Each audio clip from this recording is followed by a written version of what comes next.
جس نے کسی ایک انسان کی جان بچائی اس نے گویا پوری انسانیت کی جان بچائی۔ یہ مکالمہ اکثر ہم اپنی روزمرہ زندگی میں سنتے ہیں، لیکن کیا آج کل کے اس نفس پرستی کے دور میں کیا کوئی کسی کی مدد کر سکتا ہے؟ اور کیا یہ ضروری ہے کہ آپ کے وسائل کا دائرہ کار وسیع ہی ہو تو آپ دوسروں کی مدد کر سکتے ہیں، یا پھر کسی کی تھوڑی سی مدد کرنے سے بھی کسی کا بڑے سے بڑا مسئلہ حل ہو سکتا ہے جو آپ کے لیے آخرت میں نجات کا سبب بن سکتا ہے؟ آئیے ان تمام باتوں کے جوابات جانتے ہیں۔ افریقہ میں اسلام کی دعوت پھیلانے والے عظیم عرب داعی شیخ عبدالرحمن السمیت کہتے ہیں،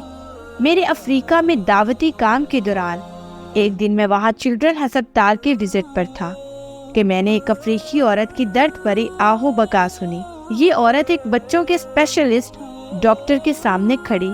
گریہ ازاری کرتے ہوئے اپنی افریقی زبان میں بار بار کوئی التجا کر رہی تھی اور اس کے لیے اسے رو رو کے واسطے دے رہی تھی۔ میں اس کے اصرار کی شدت اور اپنے مقصد کو منوانے کے عزم سے واقعی متاثر ہوا، اور میں نے آگے بڑھ کر مترجم کے ذریعے ڈاکٹر سے دریافت کیا کہ جناب اس عورت کے ساتھ معاملہ کیا ہے۔ اس نے بتایا کہ اس عورت کا دودھ پیتا لاغر سا بیمار بیٹا ہے جسے ہم ناقابل علاج قرار دے چکے ہیں، مگر یہ عورت نہیں سمجھ رہی اور چاہتی ہے کہ میں اس کے بیٹے کو بھی ان بچوں میں شامل کر لوں جنہیں علاج کی غرض سے ایڈمٹ کر لیا گیا ہے۔ حالانکہ اس طرح جو رقم ہم اس کے قریب المرگ بیٹے پر خرچ کریں گے وہ ضائع ہی جائے گی، اور اس کا علاج کرنے سے کچھ فائدہ نہیں ہوگا، کیونکہ اس کا بیٹا گنتی کے چند ایام ہی جیے گا۔ یہ پیسے اس بات کے زیادہ حقدار ہیں کہ انہیں کسی اور بچے پر خرچ کیا جائے کہ جس کا علاج ممکن ہو۔ شیخ السمیت کہتے ہیں، ڈاکٹر کے ساتھ میرے اس مکالمے کے دوران وہ عورت میری طرف بڑی امید بری اور رحم طلب نظروں سے دیکھ رہی تھی، جبکہ ڈاکٹر میرے مترجم کے ذریعے اس کے بیٹے کی بابت مجھے بڑی ہی سخت مایوس کن رپورٹ دے رہے تھے۔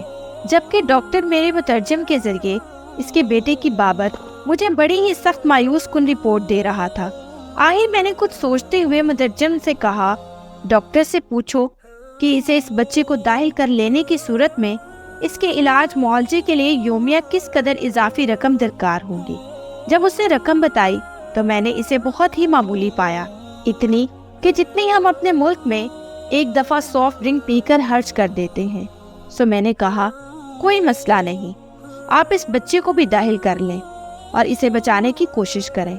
اور اس کے علاج پر جتنی اضافی رقم خرچ ہوگی وہ میں اپنی طرف سے اپنے ذاتی اکاؤنٹ میں سے ادا کر دیتا ہوں۔ اور یوں ڈاکٹر نے میری سفارش پر اور بچے کے اخراجات کی ذمہ داری اٹھا لیے جانے پر مطمئن ہو کر اس قریب المرگ بچے کو بھی داخل کرنے اور اس کا علاج کرنے کی حامی بھر لی۔ ادھر بچے کی ماں یہ معاشرہ دیکھ سن کر فرتے مسرت سے میرے ہاتھ چومنے کے لیے آگے بڑھی، جسے میں نے منع کر دیا،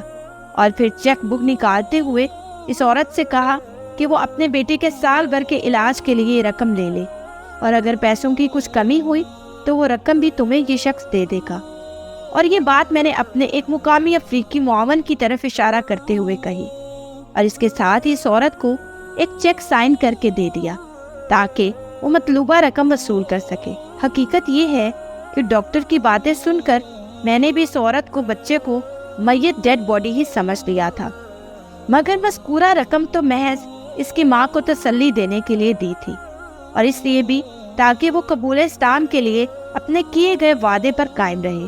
اور وہ اس تالیف قلبی کے سبب اسلام پر پختہ ہو جائے۔ اس واقعے کے بعد مہینے اور سال گزرتے گئے، اور افریقہ میں دعوتی مصروفیات کے سبب میں یہ معمولی سا واقعہ یکسر طور پر بھول چکا تھا، لیکن اس واقعے کے تقریباً 12 سال سے بھی کچھ زیادہ عرصہ کے بعد ایک دن جب میں اپنے افریقی دعوتی مرکز میں بیٹھا تھا کہ میرا ایک ماتحت آیا اور بولا کہ ایک افریقی عورت آپ سے ملنے پر اصرار کر رہی ہے، اس کے ساتھ ایک 10-12 سال کا لڑکا بھی ہے، اور ہمارے اسے ٹالنے کے باوجود وہ بار بار پھر آ جاتی ہے۔ میں نے کہا، اسے بھیج دو۔ تبھی ایک عورت اندر داخل ہوئی جسے میں پہچانتا نہ تھا، اور اس کے ساتھ ایک خوبصورت اور مطمئن چہرے والا لڑکا تھا۔ وہ عورت آتے ہی کہنے لگی، یہ میرا بیٹا عبدالرحمن ہے، اور یہ پورا قرآن حفظ کر چکا ہے، اور اسے بہت سے احادیث بھی زبانی یاد ہیں، اور میں یہ چاہتی ہوں کہ یہ آپ کے ساتھ رہ کر آپ ہی کی طرح کا داعی اسلام بن جائے۔ میں خاموش بیٹھا تھا اور وہ عورت بار بار اپنی بات دہرائی جا رہی تھی۔ میں اس کے اصرار پر حیران ہوا اور مترجم کے ذریعے اس سے پوچھا کہ تم اپنی اس درخواست پر مجھ سے اتنا اصرار کیوں کر رہی ہو؟ میری یہ پوچھنے پر ماں کے بجائے لڑکا مترجم کے بغیر براہ راست عربی میں جواب دینے لگا۔ تو میں بڑا حیران ہوا کہ یہ بچہ افریقی زبان کی بجائے بڑے اطمینان سے عربی بول رہا ہے۔ وہ مجھے کہنے لگا، شیخ، اگر اسلام اور اس کی رحمتیں نہ ہوتی تو میں آج زندہ نہ ہوتا اور نہ ہی آج آپ کے سامنے کھڑا یوں باتیں کر رہا ہوتا۔ میری ماں نے آپ کے ساتھ بیتا سارا قصہ مجھے سنا رکھا ہے۔ اس نے بتایا ہے کہ میری صغر سنی میں جب ڈاکٹر لا علاج قرار دے کر مجھے ہسپتال سے نکال رہے تھے تو میری ماں کے رونے دھونے پر رحم کھا کر کس طرح آپ نے میرے علاج معالجے کے خرچ کی ذمہ داری اٹھا کر مجھے ہسپتال میں داخل کروا دیا تھا، اور میں نے اپنی اسی مہربان ماں کی شدید خواہش پر بڑی محبت سے قرآن پاک حفظ کیا ہے اور ابتدائی طور پر اسلام کو سیکھا ہے، اور ابھی میں اپنی ماں کا حکم مان کر بڑے شوق سے آپ کے تحت رہ کر اسلام کی بابت بہت کچھ سیکھنا چاہتا ہوں اور اسلام کے لیے بہت کچھ کرنا بھی چاہتا ہوں۔ میں عربی اور افریقی دونوں زبانیں یکساں جانتا ہوں، اور میں آپ کے ماتحت رہ کر آپ کی طرح اسلام کے داعی کے طور پر کام کرنا چاہتا ہوں، اور اس کام کے عوض مجھے کھانے کے علاوہ کچھ بھی نہیں چاہیے ہوگا۔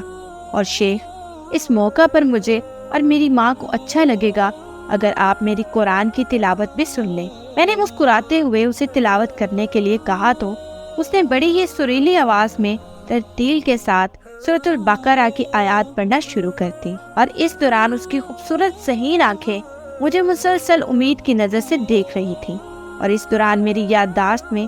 ایک دم وہ بولا بسرا ہوا واقعہ روشن ہونے لگا کہ جس کا ذکر یہ بچہ اپنی تلاوت سے پہلے کر رہا تھا۔ سب کچھ یاد آ جانے پر میں نے فرتے حیرت و مسرت سے کہا، کیا یہ وہی بچہ ہے جسے ڈاکٹروں نے قابل علاج قرار دے کر اسے ڈیڈ باڈی قرار دے دیا تھا؟ ماں نے کہا، ہاں، یہ وہی بچہ ہے جسے انہوں نے سمجھ لیا تھا کہ یہ زندہ نہیں بچے گا۔ پھر وہ بولے، یہی بتانے کے لیے تو میں اسے ساتھ لے کر آپ کے پاس آنے کے لیے اصرار کر رہی تھی، اور میں نے اس کا نام بھی آپ کے نام پر عبد الرحمن رکھا ہے۔ شیخ السمید کہتے ہیں، حقیقت حال معلوم ہونے پر مجھ پر خوشی سے کپاہٹ طاری ہونے لگی، اور مجھے لگا کہ میرے قدم میرا بوجھ اٹھانے سے قاصر ہو رہے ہیں، سو میں ایک دم فرش پر بیٹھ گیا۔ میں خوشی اور حیرت سے کسی مفلوج آدمی جیسا ہو چکا تھا۔ میں نے وہیں پہ اللہ کے حضور سجدہ شکر ادا کیا، اور پھر میں روتے ہوئے گویا اپنے رب سے کہہ رہا تھا، صرف سافٹ ڈرنک جتنا خرچ ایک جان بچا سکتا ہے، اور اس سے بڑھ کر الحمدللہ ہمیں ایک دائی بھی عطا کر سکتا ہے کہ جس کی ہمیں اس وسیع میدان میں شدید ضرورت بھی ہے۔ اور ساتھ ہی میری زبان پر بے سختہ سورۃ المائدہ کی آیت جاری ہو گئی۔ ترجمہ: اور جس نے کسی ایک انسان کی جان بچائی، اس نے گویا ساری نوع انسانی کو بچا لیا، اور الحمدللہ بعد میں یہی لڑکا غیر مسلم افریقی قبائل میں اسلام کی دعوت پھیلانے والا سب سے مشہور داعی بنا، جسے اپنی زبان کی تاثیر کے سبب لوگوں میں سب سے زیادہ مقبولیت حاصل ہوئی۔ بسا اوقات بعض معمولی سے صدقات بے شمار لوگوں کی زندگیاں بدل دیتے ہیں اور انہیں سعادت مند بنا دیتے ہیں، اور دوسری طرف کتنے ہی کثیر اموال ہم بغیر کسی مقصد اور ہدف کے فضول خرچ کر دیتے ہیں، جو کہ خود ہمارے لیے اور امت کے لیے بھی وبال جان بن سکتا ہے۔